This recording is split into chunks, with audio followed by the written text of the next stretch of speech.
It's the Toon podcast, the Southern Hemisphere's original Newcastle United dedicated podcast. Things are going pretty well lately. We're all pretty happy. We're all tired, but we're all very happy the way things are going at the moment. I'm Jack in a very hot Brisbane, and I've got Bobby in Ballarat. How are you, Bobby? Yeah, good. Going well. Sleep deprived and exhausted at this point. It's after 9 o'clock at night here in Victoria, so way past my bedtime after staying up all night to watch the Toon. The timings have changed a little bit for us as well because the Victorian boys are now an hour ahead. And then some of us have got kids who don't like going to bed at the right time, so it can get a little bit tasty towards kickoff time. But yeah, we'll get there. We'll get there in the end. Most of us have all been through that. So I've also got Dimi, who's in Melbourne. How are you, Dimi?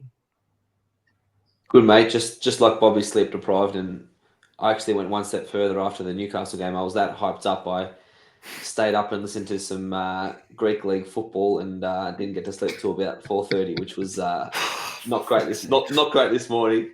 I got woken up about 8 o'clock, so I'm running on 3.5 hours sleep. So feel quite good for 3.5 hours sleep.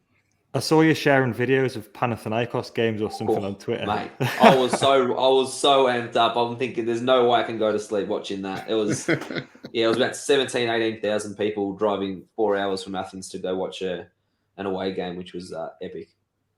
The good news for you, Dimi, if you ever do have kids, is that you're already used to being sleep deprived with all the sport you watch. Exactly. So you'll be all good. I'd be happy. I'd be happy to stand up with a kid. I'm like, yeah, no worries. I'll every time he's up or she's up, I'll be up, no problem. Just switch on the football, and it's happy days for me. All right, so we're obviously here to review Newcastle's latest resounding victory, this time over Aston Villa, 4-0 win. But a little bit of housekeeping before we start. Obviously, we're on YouTube. Quite a few people watch us through YouTube, and we've now set up a membership through YouTube. So you can pay $1.50 a month, which is about 85 pence UK money a month, and you get a couple of perks, and it really helps us out. Of course, if you click the like button as well on YouTube, that really helps. It's all to do with algorithms and getting us seen by more people. And if you're listening to the audio as well, if you give us a review, we have a couple of hundred people at least listening to each audio. So a couple of reviews, 5-star reviews and comments will go down really well from that.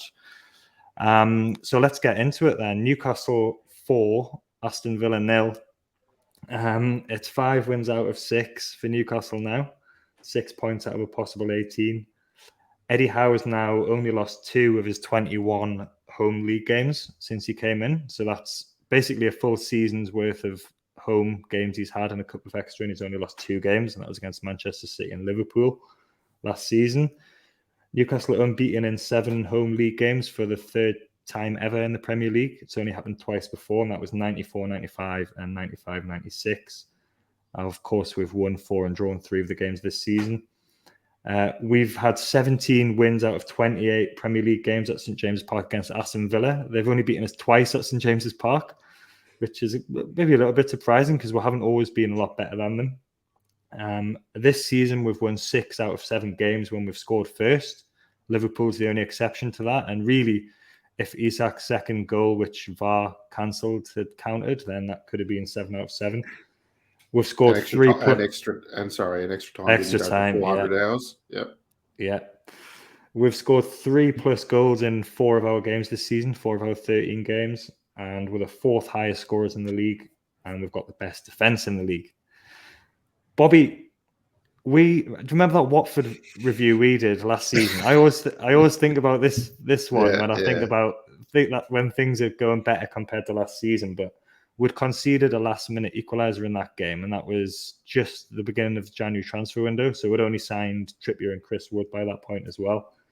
But even the games that we won last season against Burnley and against Aston Villa, we won 1-0, and the other games that we kind of won by 1 goal, we were getting really, really nervous towards the end because there was only ever 1 goal in it, and it was just always on a bit of a knife edge. But this, Bobby, this is just dreamland, isn't it, compared to those times?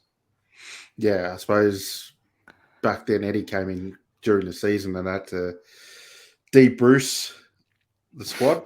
And, I didn't expect up until this point of the season to be so transformed into what he's done. He's got to get a lot of credit. I know we keep saying it, but I think he needs to be, lauded by our supporters. I think he is, but even more so because the job he's done in a preseason to turn these players from 18% possession, he got them up to about 28 to 30 to 32%. To this year, bossing the ball, the press it's impenetrable. You got the best teams like Tottenham and Man City and Liverpool struggling to cope with our press, and he's done that in a preseason. And people will point to the money or whatever it is, but I mean the stats that you will go through today, I suppose, will be a lot of the good work is getting done by the squad that he's inherited. So, mate, it doesn't feel real. It literally doesn't feel real. Like today, I wasn't going to watch the game live. I thought I've had a massive week. I needed to sleep. I'll get up in the morning and watch the replay. But you just get hyped up with this Newcastle team. And by the time kickoff started, I was like, I'll see what Wor Flags are doing. And then as soon as you see the stadium, you're like, fuck this, I'm up. I'm watching this. And I couldn't, like Dimi, you couldn't get to sleep. There was no Greek football for me though. But just we're living in dreamland. All I'm saying is after the game, you sort of contemplate where we are, and it's sort of, you can't believe it. Yeah, I was going to try and go to sleep as well before the game, but then I realised Leicester v Man City was on. But I was lying in bed and I was like, I'm just not going to go to sleep here. Like, I knew that I had a busy day today, but it's like you say, like it just gets you, doesn't it? And like you can't not. Dimi, you obviously used to watch all of the games anyway, even under Bruce Ball, which like I know you like sport, but come on, that's just ridiculous. Yeah, I'm quite sick. But look, I was waking up even 10 years ago under Stephen McLaren or under Pardew. I was waking up Monday morning 2:30 watching us getting completely reamed by Man United or Tottenham or whoever we played on Sunday Sky Sports football over there. Everyone thought it was a laugh in England. They'll put Newcastle on, put them away, and they'll get completely battered, and we usually did. But the tables have now turned, and it's definitely not to be missed football. Yeah, and obviously you're the prediction king, so you saw this coming, didn't you? You knew that we were gonna be sitting in a Champions League place after 13 games. Look, I am a very positive person and predictor on the teams that I follow, but no, even in my wildest dreams, I didn't see us having the best defense in the league after 13 games. The top 3 or 4 attack. If you look at all the stats, one of the best attacking teams in the league, and add to the fact that we've had Maximum out for half a dozen games. Bruno's missed a game or two. Isak's been out for a little bit. So Wilson's was out. So we haven't even had a full team basically for the whole season. I don't think we've had a full squad for any game. So the fact that Eddie's got the team humming like it is at the moment is credit to him, credit to the players, and yeah, we are an absolute joy to watch, and the sky's the limit. It's easy to forget as well that after 7 games, we only actually won 1 game, and we were on a 6-game run without winning. We won the first game, and then up until the Bournemouth game, wasn't it? It was a Bournemouth. When we were in Sydney for the Bournemouth game, I remember walking back to the hotel, we're all having a chat. We're thinking, fuck, we've had a decent start to the season, but we just got to win games. This was it wasn't a great performance, the Bournemouth performance, and obviously since then that's the only game we've really played poorly for the last 2 months. But it's happened quickly. But the start of the season, even some of the draws we were getting, I mean, the Palace one we probably should have won, and there were a couple other games there that we probably could have got the full points. So results are starting to come, and obviously performances haven't really dropped for the majority of the season. And we were saying as well that, like, the numbers were good anyway. So the underlying figures about our attacking play was good. Like, we were having a lot of chances. And we said that someone's going to take a beat in here. And then in the event, it turned out to be Fulham first, but then they had someone sent off so early. So it was like, all right, you've done it against 10 men. And then we did it against Brentford, and we've done it again now. So that's 3 times in 6 games. We've just absolutely taken someone to the cleaners completely. And this is like this is what Newcastle used to do. I remember like the early 2000s when I had my season ticket, and we used to just beat teams routinely like 3-0 at home and not even think twice about it. And we last year we just couldn't win any games, so we got out. The club was out of that win habit; it was in the losing habit. And when you get the momentum, it's hard to see where we're going to stop. Like we're doing it against good teams as well, and we've only got 2 games left until the World Cup. By which point, almost half the season will have been played. We've obviously still got to go to the Etihad and the Emirates, which will be hard games, and we're not going to have it all our own way all the time. Like we're not going to be playing teams like Aston Villa every week, who put a decent first half, but then we're pretty pathetic in the second half. But that's because we made them like that, So where is it going to end? Like we'll probably get into this a bit later, Bobby. But what's it going to take to stop the Eddie Howe juggernaut at the moment? Momentum. So the World Cup is probably. I've had my one eye on that, thinking, it's coming a good time and it's coming a bad time. Good time in it. I think our players get fit because, as Dimi said, we haven't had a full squad in for the whole season. So Maxi, Isaac, and all that get back and get a bit of rest and fitness. But then again, the momentum we're building is something I've not seen before. I mean, I remember the Bobby Robson days too, where, Villa would come and we beat them 3-0. It's like, oh yeah, that's only Villa. And then West Ham would come, we beat them 3-0. And that would be it. But I haven't seen a Newcastle team. And I said this in the chat yesterday after the game. Even the Keegan days, I haven't seen us be as dominant as this, both ways, defensively and attacking. It's just, it's really a joy to watch. And I can't remember Newcastle being this dominant and looking like one of the best teams in the league by far. It's quite crazy. And like I said, it's actually backed up by the defensive numbers and by the attacking numbers. And if you don't follow, I could talk about them again, but NUFC Sanjay is a really good Twitter account who's doing some good tactical stuff. And then there's Edit Kev Lawson as well, who the club have started to use a little bit. So accounts like that are really good for seeing that this position is deserved based on the numbers. And it's not just kind of the evidence of our own eyes that are telling us we're good. We're really, really good. And it's not just the scoreline that's telling us that. It's like all of the metrics are pointing towards that as well.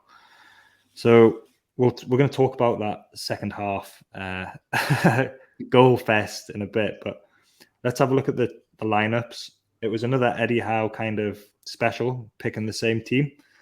Dimi, was there any surprises for you? The only thing different was Maxi came onto the bench, which was pretty exciting. But any surprises with the same team starting the game again? Joe Linton out on the left and Willock, Longstaff and Bruno in the midfield. Any shocks there, Dimi? No shocks. I mean, I think we've come to expect now that if we're winning and we're in form, Eddie's not going to make any changes. I mean, remember last season when we had that run, I think of 5 wins in a row, Bruno was on the bench for every game and he couldn't get to the team for a while. So I think it's expected now, as long as we're performing and winning, there'll be no changes. The only slight change potentially that I thought could have happened was Joe Linton back into the midfield and potentially, I don't know why I'm saying this, but potentially Murphy coming back into the team. He's been quite good recently, but besides that, yeah, it's as expected, and it's roll the boys out and get the job done. This team, Bobby, like, because Newcastle play a really like aggressive, intense style of football at the moment as well. So like there has been issues with injuries, whether that's the players getting used to the training and the system. But I'm surprised that some of these players like are playing every game. The defense are playing every game, and then Longstaff's played every game. He's had a really good impact, really good fitness. And you've got Miggy and Callum Wilson, who's avoided being broken in the last 4 or 5 games as well. But are you surprised that there hasn't been a little bit more chopping and changing just with the style of play that we play and the intensity levels that we go at each game at, that we haven't had a few more changes and subs coming on sort of thing? Yeah, I have. Like, to be honest, we know what Eddie's like about keeping the same team and winning habits and everything like that. But you're right. Like, we play a really intense pressing game, and for there to be no change for so long, it does shock me, to be honest. But they keep pulling up. Our fitness and sports science team must be really good. I know we have had injuries, but I think it is, growing pains or learning pains in the bodies of these athletes that are getting used to what Howe's putting out. But as their body develops and our sports science team gets them, I think they're coping quite well. So I'd love to go and see what they do straight after a game during the week and get an understanding of that, because I think that plays a massive part in having these guys play week in, week out.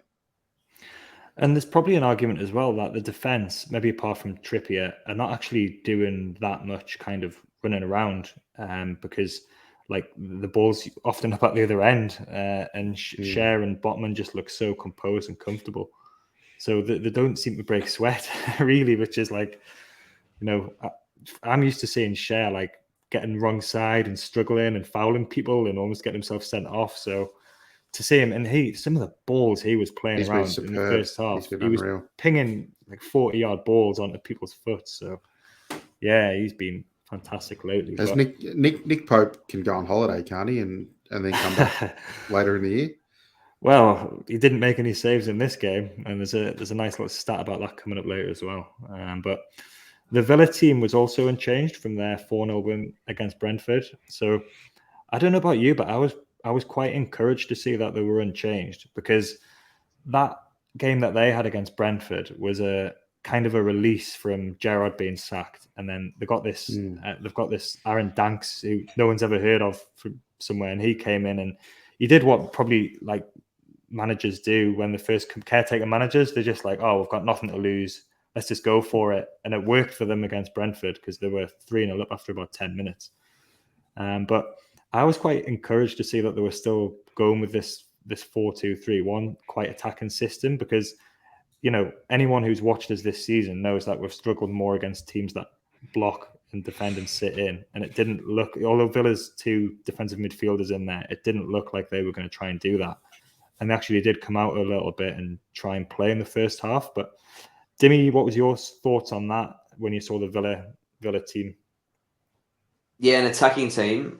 I was actually with my Villa mate on Saturday afternoon having a chat about what team they were going to play, and he was quite bullish about the different style that they're going to try and play, and putting Watkins out wide and Wendy in the middle. But I looked at that front four and said, look, that front four might be decent on paper, but the way we press and the way we dominate the ball these days in the midfield, they're going to need a lot more cover than what they've showed there. And especially when you see as well Ashley Young, 45 or however old he is at left back, I think, and there's no way he's going to have a good day at St James's. Yeah, that became apparent pretty early as well. Like our right hand side has been probably one of the most effective right hand side in the whole league, but over the last month or so. So to see the geriatric Ashley Young lining up there, who's still a good player, but you must have been pleased about that one as well, Bobby. Yeah, absolutely. I watched their game against Brentford, and Brentford gave them way too much space. They've got quality players, you can't deny it. Like Leon Bailey is an absolute. He's had a pretty good year considering the year they've had, but he just was afforded so many space and clear runs to the box and stuff like that against Brentford. But I said he's not going to get that with us, so they're going to struggle. They're going to be not as effective. So as I've said a few weeks ago, if teams want to come and underestimate us and start attacking us at home, bring that on. We don't want to see the Bournemouth type. We still got to work out how we can cope with 10 men behind the ball. But these teams that come to try to attack us, it's perfect for us. Even Man City did that, and we were close to beating them. And Brentford came and did that as well, and they were on the end of a spanking as well. But when you look at the Villa team as well, like these 2 clubs were kind of widely seen by the media and the football general public to be kind of on a par at the start of the season in terms of the money that's gone in and the ambition. But our transfer policy has been to basically buy a new defence and then sort out this right through the spine of the team. Whereas Villa's has been like they got that Grealish money and then they kind of went on a bit of a supermarket spree, just buying good players like fairly randomly to without any kind of what looks like any kind of clear plan. And obviously, like they've only got Coutinho there because of Gerrard as well. So he's been poor this season. So I don't think anyone's going to be saying after this that these clubs are on a par anymore. We obviously got a better manager as well than what they did, but I think Emery's going to be a good appointment for them potentially. And it'll be interesting to see how they go. But yeah, it was definitely good to see them coming out and looking on paper like they were going to give us a bit of a game. The first half was really, really scrappy, and there was absolutely no rhythm to it whatsoever. Mainly because there was so many injuries for Villa. Martinez went down with like a head injury, and you could see them on the pitch. Like it was like his own player had kneed him in the head, and you could see them on the pitch asking him questions, what day it was, and where are you, and things like that. So when that happens, you kind of think this doesn't really look very good. Like I know there's new rules about concussion and stuff, but he carried on for another 10 minutes or so, and then he had to come off. And then the substitute goalkeeper had to come on. And there was also Buendia as well, who got injured when he was having a shot that Big Dan Burn blocked. But although Villa had a little bit of the ball, we still had more of the chances. So Wilson had a chance early. Longstaff had that chip that he took from a long way out that went just wide. And then Miggy had a shot as well. So there was a few breaks by Villa, but all of their shots that they had 3 shots in the half. They were all blocked. So they didn't have any shots on goal. They didn't have anything really. But it still took us a while to get that breakthrough. And it was a penalty. Ashley Young made more saves in this game than Nick Pope. That was my stat about that. So there was no doubting about this decision, was there? Like you could see that it was quite close by. We've had handball dramas this season, but I think the one last week against Spurs should have been a handball penalty to us as well. But this one was quite obvious because like his arm was like up, and it was actually a good save because it was Miggy, so it was probably going in the top corner. Young battered it out of play, but the referee had no hesitation in giving a penalty for that.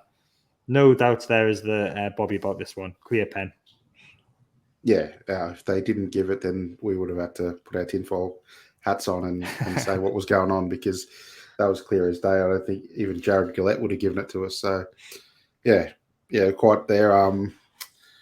You're right. With Miggy, it was probably going top corner anyway. So, I'm glad. Good to get Wilson on the score sheet too. But what you made of the half up to this point, Dimi? It was a bit. There was just nothing get going, was it? And the referee was blowing the whistle a lot as well. So it was hard for the game to get into any sort of rhythm at all.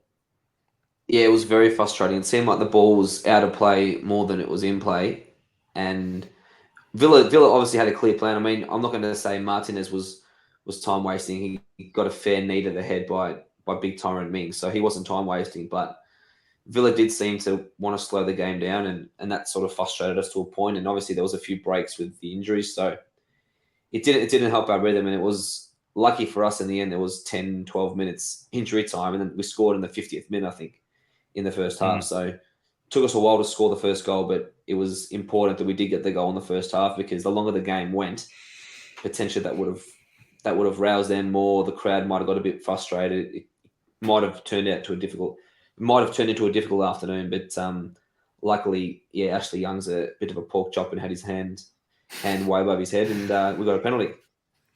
Yeah, he's very experienced, but it didn't stop him from making sticking his hand up. But that seems to be kind of like an instinctive thing that happens sometimes, and there was no real complaints from them about that.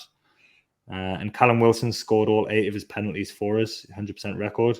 He always seems to just stroll up and put them down the middle, and the goalkeepers always just seem to dive out of the way. I don't know if he does like that. Go on. One day, some keeper's just going to realise that that's what he does because I've realised that when he went down the middle, I'm like, one day, mate, the keeper's just going to stand there and Yeah, he's because going to hit it straight down its gob. Because it's not like what Ivan Toney does, where he kind of does that thing where he waits for the keeper to go. Maybe he does, and he's just got reactions to just put it down, makes it look easy. But I can't say I feel comfortable when he's lining up for it. He's more calm than us. He's more calm than us. Watch it, I can tell you that. I don't watch. He had ice running through his veins, didn't he? He was so so calm and collected. He seems that character too, though. Like he's just a suave bloke, isn't he? Like he's a good looking guy. He's pretty much, he's got that arrogance about him that he knows he's good, and he's got a lot going on in his life. So good on him. But I just want to say on the way Villa played, I think whilst it was frustrating for us, I think this is what's going to happen when teams that know they're weaker than us or not as good, they're going to try to disrupt our rhythm, because the one thing we've got is that high octane rhythm and pressing, and we've got the crowd behind us. So these clubs will want to come and start taking the crowd out of it and get the crowd booing and hissing like we were. Like the crowd was frustrated, and it was a tactic that was working until that handball. So, fair play.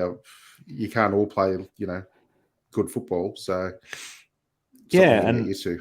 I'm not going to knock any team who does what they have to do to win games or to give themselves a chance. Like, we very much upset Liverpool fans already this season and Manchester United fans, and there has been time wasting going on from us. So, but like Eddie said after the Liverpool game, we're not here to make friends with people or to make people happy. We're here to compete and to win. So, I think as long as you don't go like Atletico Madrid style dark arts, which is what Porto used to do when Mourinho was there. I think as long as you don't do that, then I think it's fair game. Really, it's a challenge that we're going to come up against as we'll become one of the better teams in the league. And put your shoes on the other one's foot, on the other team's foot. We've got the biggest atmosphere in the Premier League. There's no doubt about it.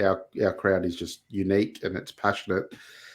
You want to get that out. That's the one thing you want to stop for Newcastle, because our players seem to harness energy from it, and then our home form's ridiculous. So if I was a manager of the opposition, the first thing I'm doing is get the crowd out of this. Get the crowd right out of this, so we can have a good result here. So as we get better and as our reputation grows, which it is, we're going to see more and more of this. Yeah, and it, our crowd, the passion, and it can work the other way. I've been at the game before when the opposition have done well, and it's gone really south really quick. There was a lot of times when Pardew was there, after his good season, when things started getting really messy. And there was the game against Portsmouth when Sam Allardyce was there, when we were losing 4-0 after 20 minutes. So the crowd can turn, there's been some very toxic atmospheres, but at the minute it's being harnessed for the positivity. Yeah. So you can't blame teams for wanting to try and disrupt that. So that's what Villa did. But yeah, as soon as we scored, there's that release and everyone's feeling better about things, and we can start to relax and play our football. And then into the second half, so the first 10 minutes we were just in control. It was a bit like the Everton game where they had no threat, and you could see that they weren't playing well. They started giving it away. They were kicking unpressured balls out of play. They were miscontrolling simple opportunities, And then it was just we're going to get into the goals in detail, but it was what's going on?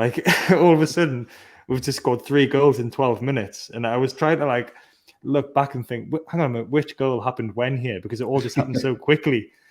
But it was absolute game over. It was game over after Wilson's second goal, but by 62 minutes we were 4-0 up.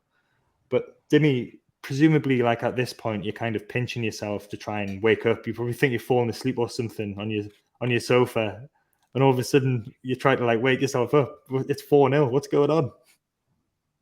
Yeah, I was part pinching myself, but part shitting myself, because at one stage when Miggy scored his first, it was 4-0, and we looked like we were going to score every time we went forward, and I'm thinking, there's no way Miggy's going to fucking score a hat-trick, is he? He's going to somehow arse his way. I said, just take him off. rest him. And I had the boys in the watch along. They were giving me shit and they were egging me on. And I was definitely getting a little bit antsy, especially when that fourth goal went in quite early and it was an absolute stunner. But yeah, I mean, you turned away. I went to get a glass of water where we're scoring the third goal. The third goal came in from the counter-attack. I'm thinking, what team am I watching? Is this Newcastle United or is this Barcelona, peak Barcelona? I mean, what is going on? Just remind people who might not have known this. Why were you getting nervous when it was 4-0 and Miggy scored? So Lee seems it's humorous to take the Mickey out of me because apparently my predictions aren't correct. But anyway, we'll move past that.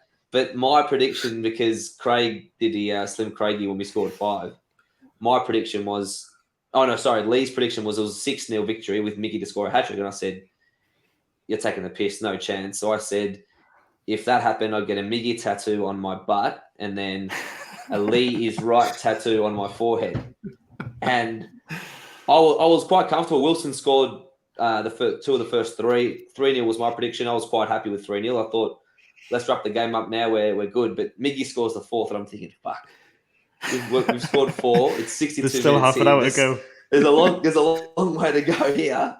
I'm thinking, surely not. And then there was a couple of counterattacks. I think Miggy was driving one. I'm like, don't shoot. And thank goodness it didn't happen. But yeah, all fun and games. These challenges and predictions are getting more extreme, aren't they? Lee's just gone hair dye to tattoo. I'm not doing anything like that. Lee's just gone stupid. I mean, he went 5-3 win last week, and he's going 6-0 wasn't too bad this week, but he's just gone crazy on the predictions. But let's see what else. Someone else can do something stupid later in the year.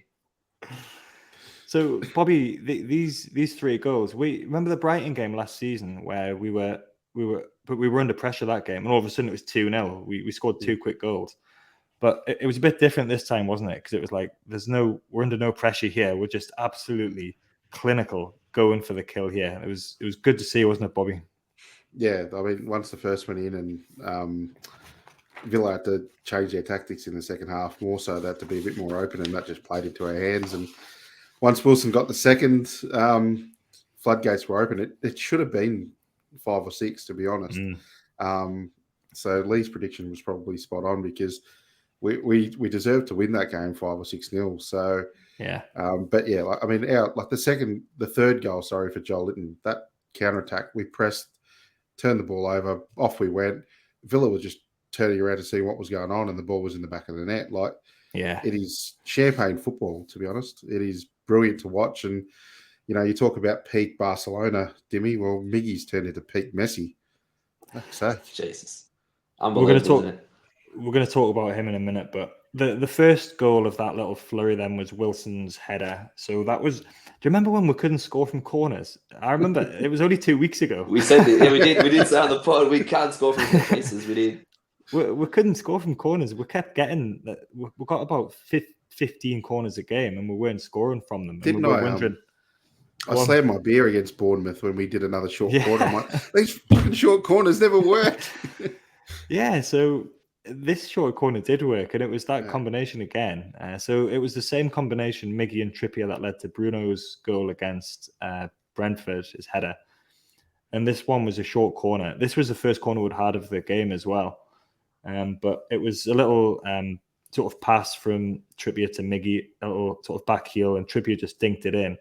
And there's Wilson to head it in off the post in front of Gareth Southgate. So that was his second goal of the game. He's looking good, but Wilson's got 6 league goals for us this season, and he was back to. I remember the Forest game and a few others. He was a little bit anonymous, even though he was scoring goals still. But this game, he was really back to his best, like performing that role, that lone striker role so well.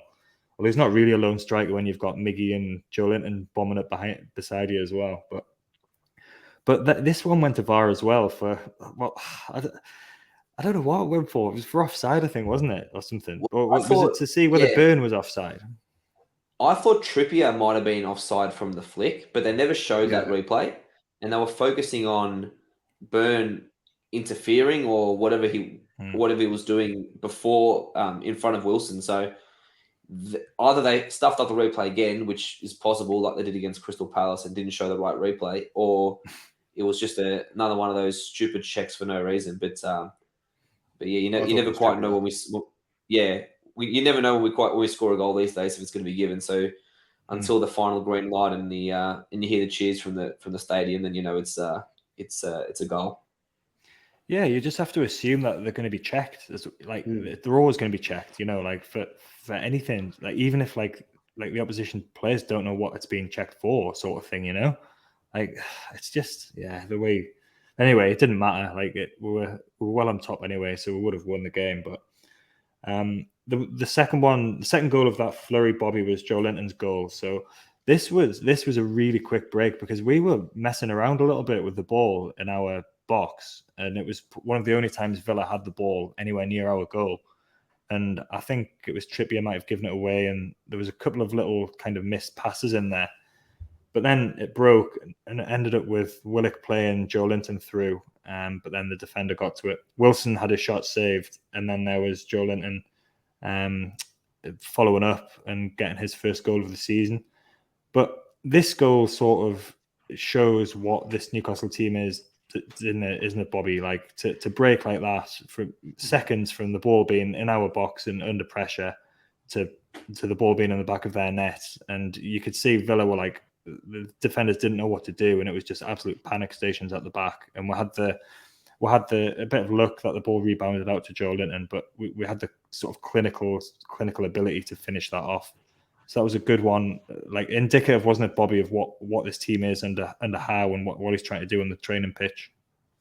First of all, you make your own luck, and we attack so much and with so much vigor that you're going to get goals that aren't pretty, but it's going to happen. But this is total football that Eddie's got us playing. The first phase of that transition was the defensive wall. Villa had the ball, and even though they were close to goal, you didn't feel threatened. I didn't think a goal was going in that end. It was just a matter of time. And then once it broke, as I said, there was no Villa players anywhere near our players. And I think we could have had another 5 players coming up behind Joel Linton as well. So it shows the total football that Eddie has got us going. And it's just fantastic to see. And this is the comment I made earlier. I don't think I've seen a Newcastle team play any better than this. That goal was indicative of what I was talking about. You could just see Mings panic as he was running back towards his own goal. It's like there's no like structure in their defense anymore, is it? It's just like desperation to do whatever they can to keep the ball from going into the goal. I don't know how he's an England defender. That bloke, he was lost all game. Yeah, there was a nice moment as well where he kind of sliced it completely into nowhere. But so that was 3-0, and it was well and truly game over by then. But Miggy, what can you say about Miggy? Like this, I didn't even celebrate this goal. I just sat there with my mouth open. Honestly, I did. I was like you knew as soon as you got the ball from Wilson, you just knew that was going in the top corner. And this is Miggy we're talking about, This is a guy who scored, like I said last week, he scored 1 goal in 30 last season. And I think he'd scored 4 league goals in his whole career for us before that. So, Dimi, what's happened to Miggy? Like, this is Miggy now, isn't it? Again, I talked about this last week with Keegan and Craig, but like he's done what Joe Linton did, only like sort of like turbocharged because he's scoring all these goals. And this goal was absolutely astonishing goal, like to hit it in the top corner from there. But how is Miggy doing this, Dimi? And like what's going on with him? How has he become so good so quickly? Well, how he's doing it is because he's been howled. Eddie Howe. Eddie has done another miracle transformation, but I seriously think we need to do some sort of DNA test and just check out what's going on with Miggy, because there's no way I've ever seen him cut in from the right-hand side and score a Leo Messi-esque finish sweeping into the far corner. I mean, the bloke is just, he's on steroids. Well, not literally on steroids, but he looks like he's on steroids at the moment. Well, he's scored 6 goals in the month of October, and quite delightfully for us, Jack Grealish has scored 4 goals in his whole Manchester City career. So this this is becoming a bit of a thing, like where it's not just Newcastle fans that are kind of picking up that. Like I don't think Miggy cares about what Jack Grealish says or thinks about him, but whether he's used it as kind of fuel for this run or what, or whether it's just the stars are kind of aligning all at the same time. But Bobby, you've been a little bit not doubtful of Miggy, but you've thought that we still have to wait and see, and that, you know, especially after that Bournemouth game, he was disappointing. And like, you know, I didn't think that he had anything near this in him, you know. So you weren't alone in that. But are you kind of coming around now to the idea that this is him and that he's going to save us by having to buy another winger? And that he's going to be contributing to this team for the long term instead of just for the next year or 18 months. I do now. Yeah, I don't. You can't deny it, can you? I mean, he's breathtaking. He always had that, you know, high energy, you know, game that you thought would suit what we're trying to do, but it was just his transition. You know, he's too left-footed, and it was frustrating. And I still think that, you know, there'll be games where he will be a frustrating player. But, you know, 6 goals, and he's probably got all the goals in the goals of the month. This month, he will be player of the month. I don't think there should be any doubt. Has to be. In that. Has to be. And, yeah, like I was critical of him after the Bournemouth game, but I've got to put my hand up and say he's unreal. Like his turnaround's been incredible. And like Dimi said, you know, Eddie Howe is just a remarkable coach. You know, they're all talented footballers. Yeah, you can't make it to that level without being talented.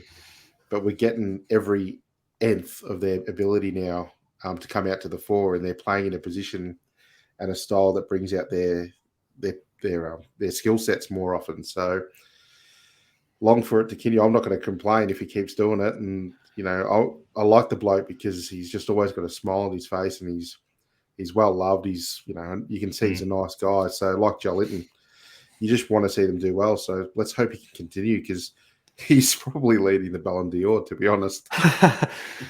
Well, Dimi, you've just shared some stats on Twitter before. I think he's outscored every South American in the top 5 leagues, apart from Neymar, who's got 9 goals. But he's got more goals than Messi and all of these other like world superstars.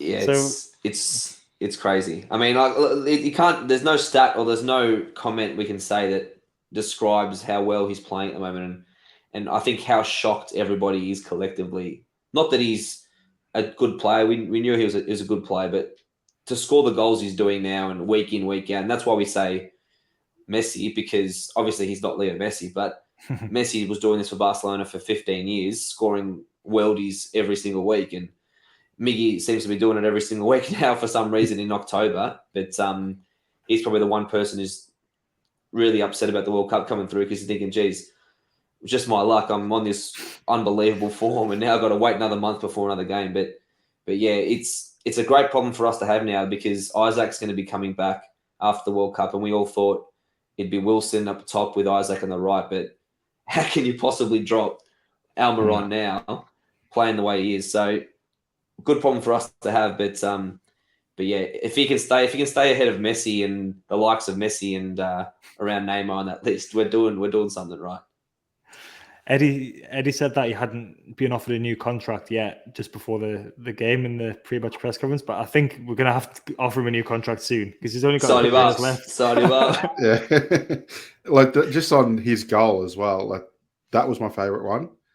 I think some other ones might have been better or more, you know, aesthetically pleasing, but that goal for me was just all right. He's arrived, and it was a very Messi-like goal, you know, like grab the ball, cut inside, and then without even worrying, he just, I'll go to the top corner. That's it. See you later, and run off. So that was my favourite Biggie goal, that one. And like you, Jack, I didn't celebrate. My jaw was on the ground, and I was just in disbelief, to be honest.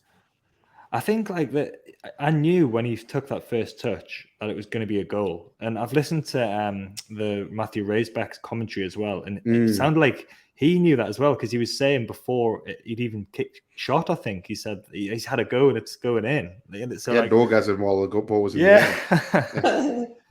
I think the Fulham goal, the volley, is like was so spectacular, like and such Technically, technique, yeah. that I think that Technically one will be a shout for goal of the season, I think. But like, I don't know if anyone's ever had 3 or even 4 goals in a goal of the month competition before, because his Spurs one was like messy as well, the dribble and the little finishing at the bottom. But what was your pick of Miggy's goals so far then, Dimi? It has to be, well, technique wise, the Fulham one is out of this world, over your shoulder on the opposite side of the 18-yard box. But like Bobby said, this morning's goal was the best, because it's the quintessential reason why you're playing a left-footed player on the right-hand side, so they can cut in, so they can shoot. And that's exactly what he did. And as soon as, like you said, Jack, as soon as he picked up the ball, his drove, he's cut in, and he knew exactly where that ball was going. And I mean, if he's scoring the goals now, what's next from Miggy? I mean, can he score any better goals than what he already has? If he has, then all jokes aside about the Ballon d'Or, this bloke's going to be he's going to be straight in the field at this stage. Yeah, get that contract written up and get it signed quickly. He's 28 now as well, so he's into his prime, as well. So that's probably playing a part as well. He's been in the Premier League for 4 years now, so he knows what it's all about. But seriously, this form is like, I never ever saw this coming. Even though he had a good pre-season, like I don't think anyone saw this level of form from Miggy. So not these goals, not the quality goals as well as he's scoring. Yeah. So, like we said before, it was completely not the game over here, and like it was party time in St James's Park. But it should have been at least 6-0, because Wilson had a header off the bar. He was close to his hat trick. Jacob Murphy, to everyone's delight, remembered where the post was as well. So that was a really nice shot that he had. And you could see as soon as he shot, I've seen a close-up of his face, and he just goes, "Fuck off!" Like he's so frustrated. He must have hit that exact post about 3 or 4 times now. But at that end as well. At that end, yeah. And then there was the Wood miss kick as well, like a bit rusty, but that was an amazing move, like team move at that point of intricate passing. And Wood just miskicked it, but that would have been a good goal as well. But yeah, it was real champagne football, wasn't it? At that point, like so much confidence. Villa couldn't string 2 passes together, and I think probably 6 or 7-0 wouldn't have flattered us, would it, Dimi, for this game? Oh, absolutely not. It really should have been, like Lee said, it should have been 6-0 at least. I mean, Wilson's header was unlucky. You've got the Murphy one that just missed. I mean, Chris Wood, I'm not sure what he's trying to do there when the cross came in. He just got to put his foot on it and it's a goal. But it's, yeah. I mean, if we're complaining that we're not scoring 6 goals, I think we're doing something right. So we'll take the 4 and we'll move on. Our goal difference is ridiculous, isn't it? Like I don't think I've ever seen it that high. Never. I know, yeah. We'll look at the league table in a minute, but here's the full-time stats. It was 40% possession, 20 shots to 3. Villa didn't have... I don't even think you can count their attempts as shots, because they were just blocked straight away. And there was only that one from Buendia that was a decent chance that Byrne got in the way of. Yeah. But they didn't have any shots like on any that went anywhere near the goal. So Nick Pope could have had the day off, like we were saying before. So we had 7 shots on target to 0, but at half time we'd had 6 shots. So in the second half we had 14 shots, and we had 3 corners as well after half time. But there's a couple of stats as well that were interesting that I saw, and one was about the XG. So we'll talk about XG a little bit, but we had 3.5 XG to their 0.4. So that just shows that the scoreline really didn't flatter us. We really deserved that amount of goals. And we've now had 2 of the highest XG, the 2 highest XG in the whole league for games this season. So there was the Fulham game and there was this game. So no team has got a higher XG in any game than we've done in those 2 games. Steve Bruce doesn't know what XG means still. So. Well, it's a bit of a funny one, isn't it? Because like it's getting its way into like the football lexicon and the discussions now. And I think there's value to it because it does give you an idea about it, rather than just looking at shots, it's the quality of the chances as well. And it generally is quite a good way of seeing the way the game's gone. And Kev Lawson sometimes posts it's like the XG worm thing, where it goes and shows like over the course of the game. And for this one, like ours just goes flying up in the straight as soon as the second half starts, and Villa's just flat lines, and that's what Everton's did as well. Like in the Everton game, I think they had a similar XG. So this is what is happening when you've got a defense that are on top and you've got an attack that are just free flowing and creating chances. A couple of the other stats: Botman and Burn won 7 aerial challenges between them, which was just one fewer than Villa did in total in the whole game. So they were just absolutely dominant.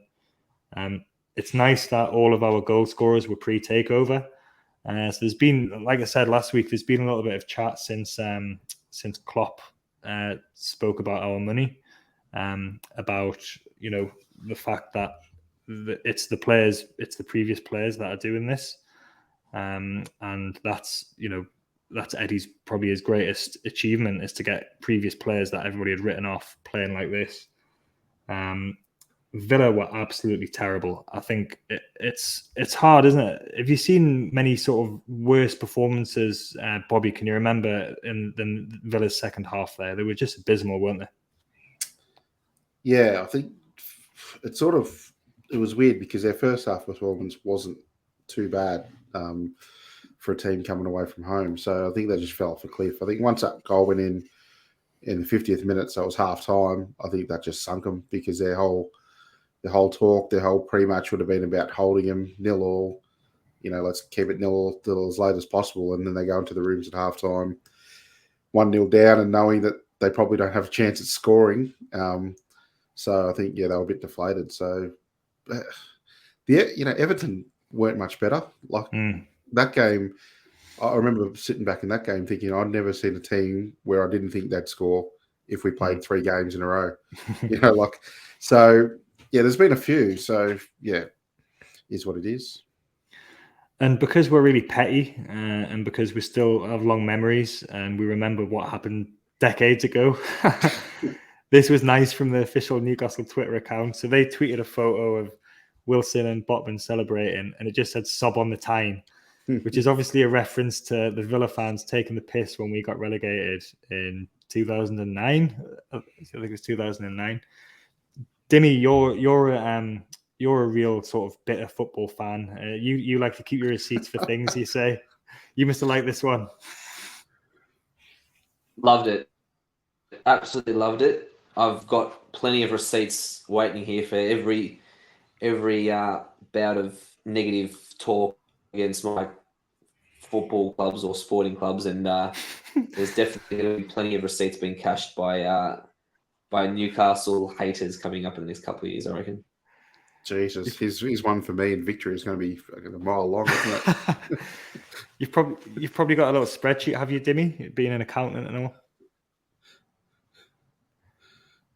Yeah, I do. I do have a spreadsheet, and I do have a spreadsheet, and I've got a list, like Billy Madison, where he's got his list on the back of his door. I've got one of those as well.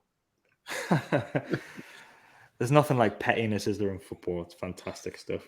I thought the chant that the fans were doing about them laughing at us, "You're not laughing anymore," was very good. That was clear as well.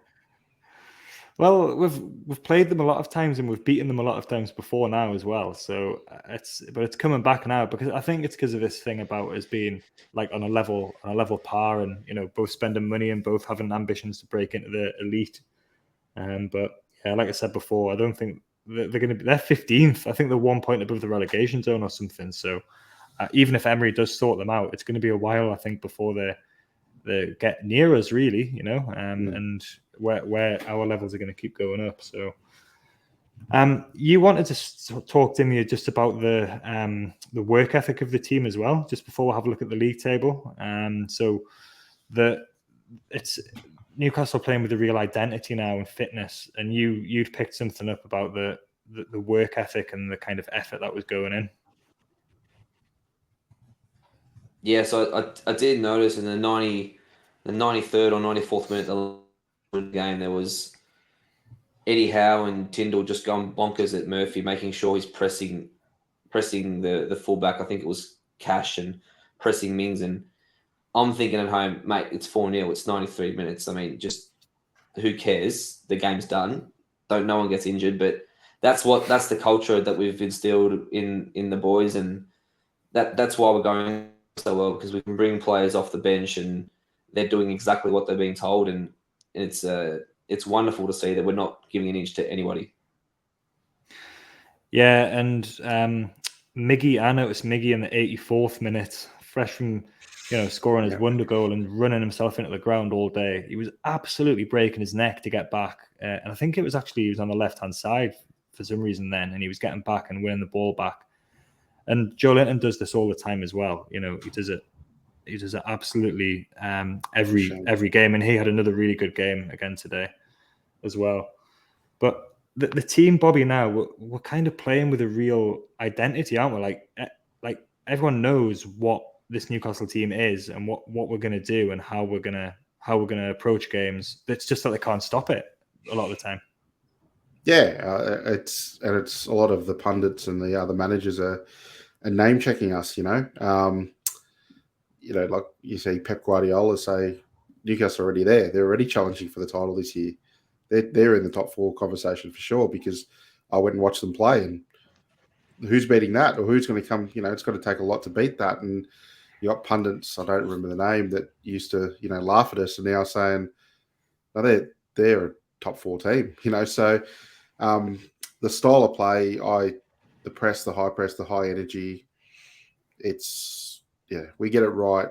It's going to take a lot for a team to beat us, home or away. So yeah, I can't speak more highly of Eddie Howe than I do anyway. I don't know how teams kind of defend against it, or how they. I mean, you have to be a really good football player individually to be able to play around a press like that. So there'll be a system that works. Like it might be a long ball, 4-4-2, old English style that just sort of disrupts us and hangs on, and then but then at the back we've got Botman and Byrne and Shah who seem to like it in the air and like it rough, and so who knows? I mean, the press is it'll take a good team to beat us if we play to our best.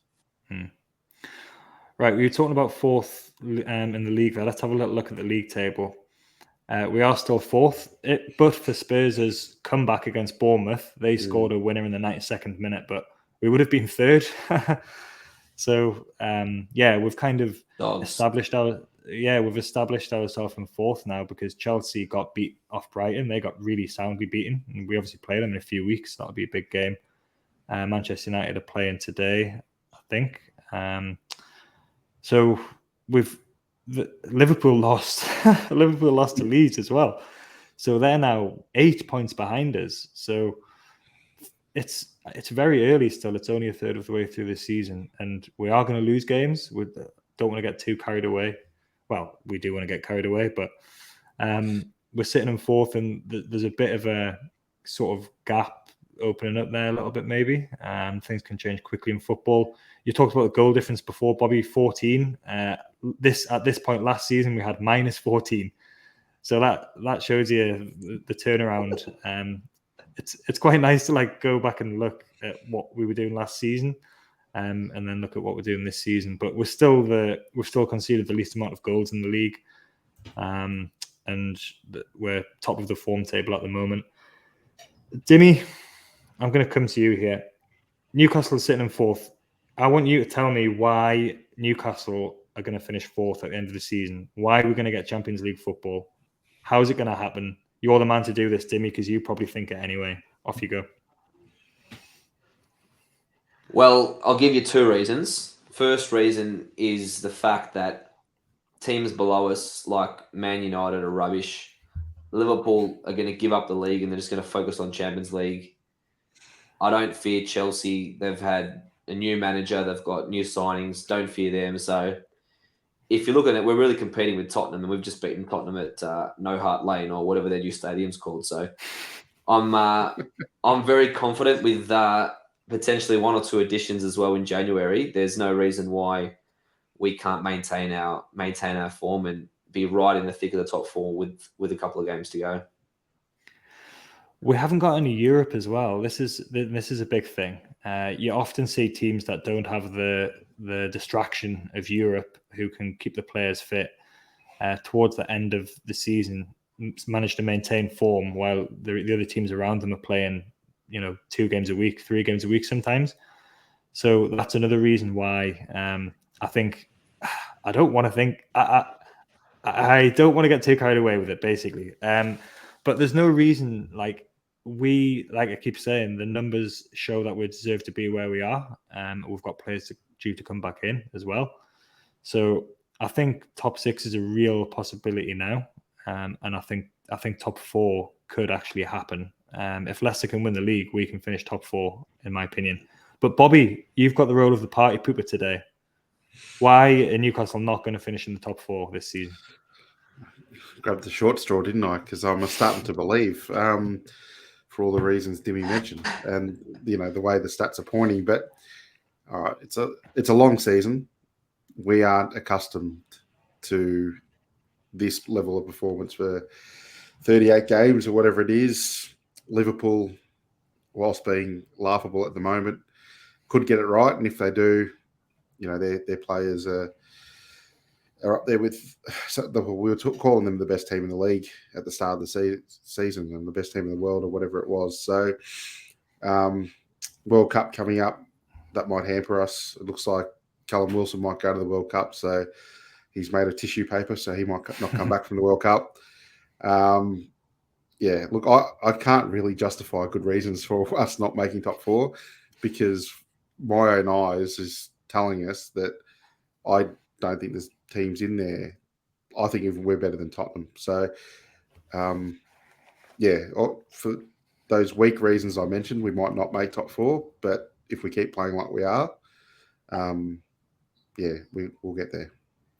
It's ridiculous, isn't it, to think that we're sitting here talking about top 4? It really is. Like, after last season and after the way things were looking, things are going to go really wrong. Honestly, like the way we're playing, all the stats, like we're very data driven, the three of us really, and you can't mess with data. And we've played a third of the season, so it's a really good, case study to show how good we are, and we are a very good team. So why not? I think there might be a concern, like if we can maintain this level of intensity through the whole season, and also if more teams start just defending against us and trying to hit us on the break, then that could frustrate us. And obviously, momentum's huge. So at the minute, we've got momentum, we've got confidence, but I don't know. I don't think under Howe, even if we lose, I don't think that'll be knocked too much, because I think he'll trust the process, and I think the players are all buying into what he's doing as well. But that could potentially happen where we get a knock. And,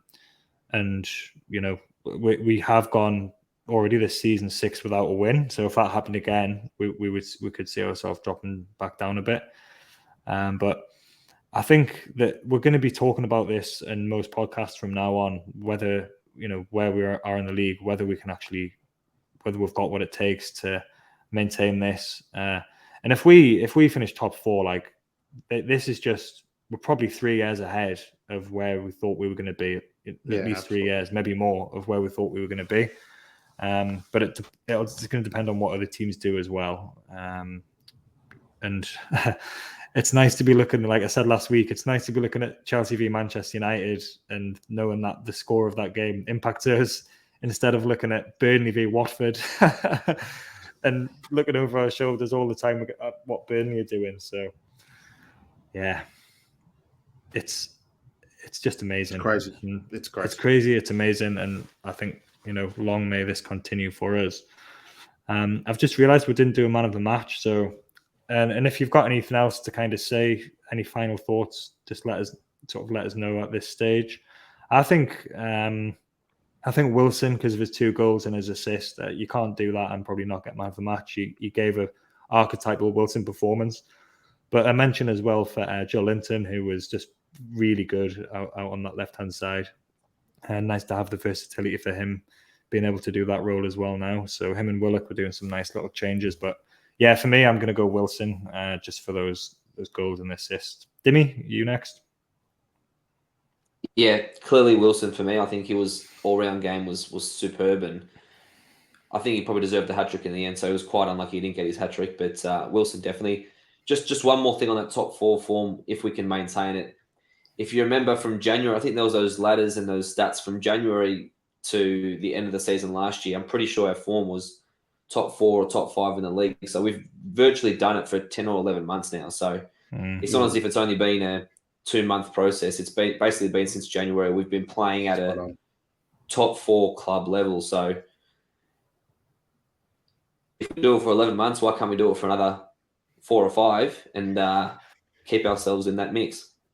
Yeah, and we're actually playing better as well than what we were then. We were winning games that statistically we probably shouldn't have been winning at that point, but that's not happening now. We're winning games we thoroughly deserve to.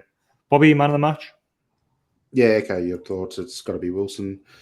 Special mention to Botman. I thought, again, he's like a rock, but he didn't have much to do this game. So, yeah, definitely Wilson. All right, on that note, we'll leave it there. You boys have got another public holiday this week. I swear Victoria has a public holiday every week. You just work 4-day weeks, don't you, down in Victoria? That's the idea, mate. We're very labour-driven. DPRV. So this DPRV, the Democratic People's Republic of Victoria. Jesus Christ. It's a different world down here, Jackie. You might have the weather, but we've got the lifestyle. As I keep saying to you, you need to move to Brisbane because we've just had a week of 30-degree days. So yeah, I think I'll take the weather.